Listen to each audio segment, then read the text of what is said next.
আজ তোমাদের সাথে আরও একটা লহরীর সেটের ভিডিও শেয়ার করলাম।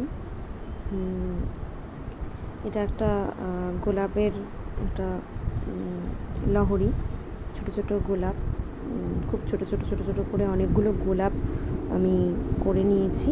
সেগুলোকে একসাথে তারপরে সেট করে নিয়েছি, আর ছোট ছোট পাতাও দিয়েছি, আর একদম ছোট্ট ছোট্ট করে বেশ অনেকগুলো গোলাপ এক জায়গায় করে নিয়ে তারপরে সেটাকে সেট করেছি।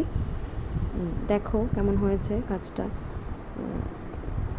আমি খুব ভালো ক্যামেরাম্যান নই, তো ভালো করে তোমাদেরকে জানি না কতটা বোঝাতে পারি, তো যতটা পারি তো দেখানোর চেষ্টা করি। সবটাই আমি ভিডিও দেখেই শেখা আমারও, আমিও শিখছি, তো তারই কিছুটা তোমাদের সাথেও শেয়ার করি যে কেমন হয় কাজগুলো। ভুল ত্রুটি তো অনেকই থাকে, তার মধ্য থেকেও কিছু চেষ্টা করা। দেখো কেমন হয়েছে।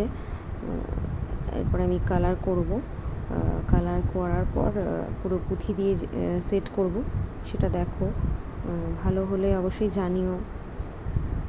আর এই সময়ে নিজে ঘরে বসে মনটাও ঠিক ছিল না, ভালো লাগছিল না কোনো কিছু করতে, তার মাঝখান থেকে তারপর এটা করি বসে। তো এগুলো করলেও দেখি মনটা বেশ ভালোই লাগে। কেমন হয়েছে জানিও।